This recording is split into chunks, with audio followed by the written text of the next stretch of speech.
We begin tonight with the most important part of health care reform, now on life support.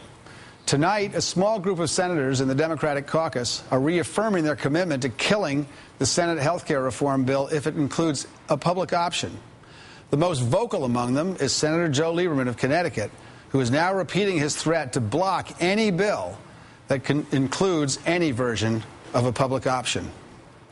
With the Senate now less than a week away from debating health care reform, Democratic Majority Leader Harry Reid now has a choice: stand firm on the public option or compromise it to get something passed. Those on the compromise side argue that we should just let the bill pass without a public option so we can get all of the good insurance reform that's in the bill. But there's a dirty little secret about this. The insurance reform is gone. In order to have insurance reform, you need two things. The first is making sure insurance companies can't turn you down for any medical reason. That's called guaranteed issue. And that's in the bill. But that's only effective if you make sure that the coverage is affordable. And that's not in the bill. As the bill is written now, the insurance companies will still be allowed to gouge their customers if they have illnesses, to charge you 2 or 3 times what your neighbor gets charged. A lot of the insurance reform in this bill is gone. The only real reform that's left is the public option. And if that's compromised away, this bill is no longer health care reform. It's just a huge gift to the health insurance industry from the very same people who bailed AIG out, the American taxpayers. Instead of ruining the bill by taking out the public option, why not just do the fair thing? If there are 4 senators who won't let us pass this bill with a public option, we have a mechanism to pass it anyway, through the budget reconciliation process. If you do that, you only need 51 votes to pass it, which exist in the Senate, instead of 60. Just a simple majority. That's how most democracies work. That's what we should have done from the beginning. And that's what Democrats ought to do right now. Joining us now is independent Senator Bernie Sanders of Vermont.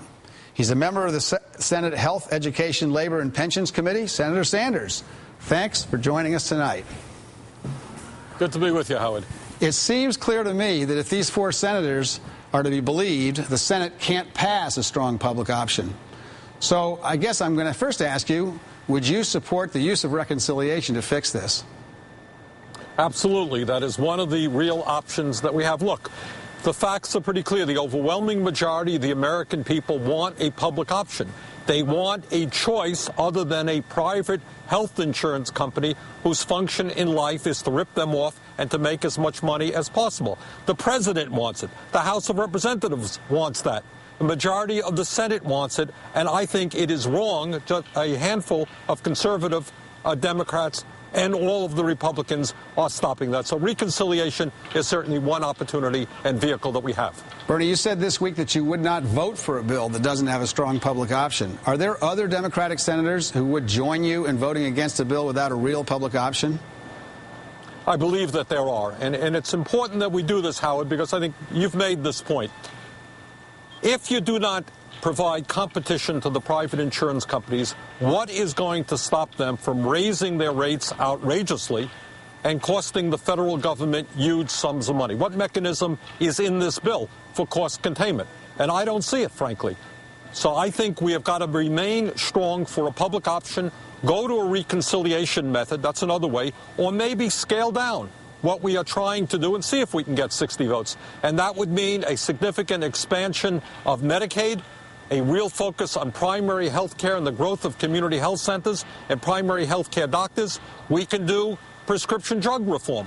Stop the situation where we're paying the highest prices in the world for prescription drugs, the reimportation, negotiating with the drug companies on Medicare Part D, and insurance reform as well. So maybe we can get a consensus and 60 votes for a scaled-down approach.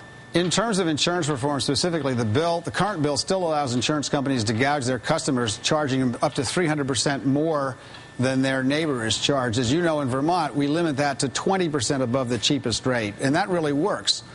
Is that going to be the kind of thing that could be addressed during the amendment process, and what do you know about that? Absolutely. It is one of the things that should be addressed. It's just not fair. What you're saying is, yeah, you could prohibit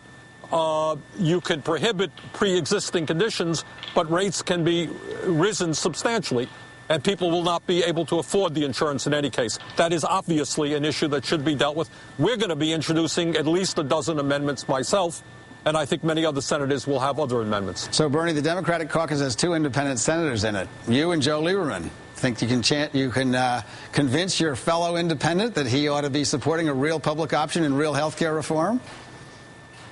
Probably not. I think that responsibility will rest with Senator Reid and millions of Americans who want real health care reform.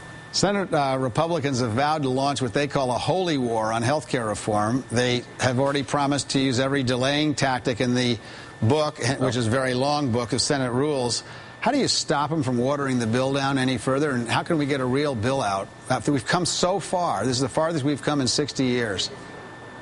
Well, Howard, I think it is really an outrage. After 8 years of Bush, where virtually nothing was done while health care was deteriorating in America, 7 million people lost their health insurance. Premiums almost doubled on the Bush's 8 years. They did virtually nothing. Nothing. And now that Obama and some of us are trying to do something, the best they can do is play the obstructionist role and trying to kill this bill. That's wrong. And it's really a sad day for America. They should join us for real, cost-effective, universal, comprehensive health care. And it's a sad day for our democracy where these guys are AWOL on this important issue. If I were you, on your end of this question, I might not answer it, but I'm going to ask it anyway. Give me a percentage. How optimistic are you that we're actually going to get a real health care bill with real public options through the Senate, through the House, and signed by the President?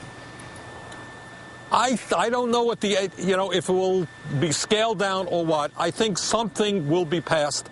My view is it is better to have something that is strong and good and cost-effective than a bailout to the tune of hundreds and hundreds of billions of dollars to the private insurance companies who can raise their rates at any point. So at the end of the day, do I think we'll have something? Yeah, I do. What it will be, too early to say. Independent Senator Bernie Sanders from Vermont, thank you so much for your time. Good to be with you, Howard.